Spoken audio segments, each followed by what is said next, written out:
The thing that I'm most excited about in Homefront is this unique core fantasy. The idea that, we're exploring the civilian side and the human side. The main gameplay goal behind the single-player portion of our game was to put the player in the shoes of a resistance soldier fighting for his country.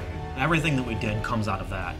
How your weapons work, how you relate to the world, the kind of missions that you go on, it all comes from that. In a lot of shooters, you have the best equipment and great number of allies and an army behind you. In this case, you're civilians turned freedom fighters, and you have to fight against this greater force that has better equipment than you do.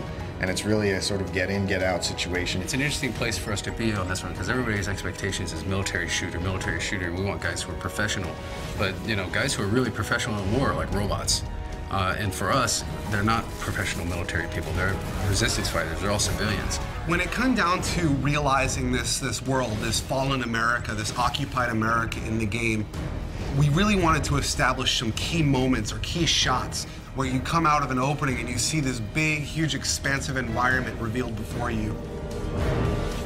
You see this enormous vista of this plane that crashed when the EMP went off. It's kind of like this moment where you're like, this is really something different. It's really spectacular. We really want people to feel like this looks like a place that I grew up in, and then twist it, and now it looks abandoned, now it looks collapsed. The second thing, which I think has been a huge win for us overall, is going after real-world brands. We really want to get these brands in here because they're part of the fabric of American life. So one of the places that the Koreans use as a supply depot is a classic big box store. And they sort of move in and they use the big space to store all their military stuff. And that's one of our big set pieces where the military goes on a raid mission to steal a bunch of fuel.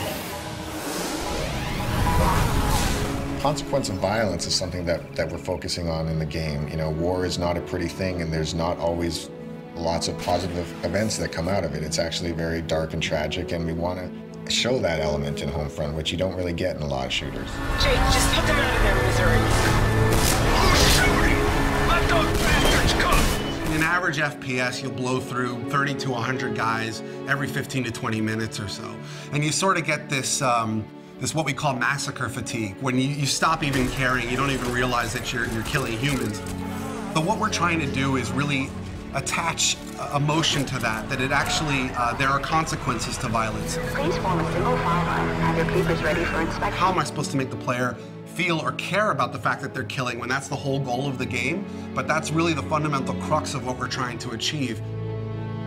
Your character in the game, his name is Robert Jacobs. He's a former pilot. He's recruited by the Resistance because they need a helicopter pilot. So Boone is a former police officer. He's the leader of the current Resistance cell and sort of the father figure of the whole unit. He's less about killing the Koreans and more about what can I do to free my people.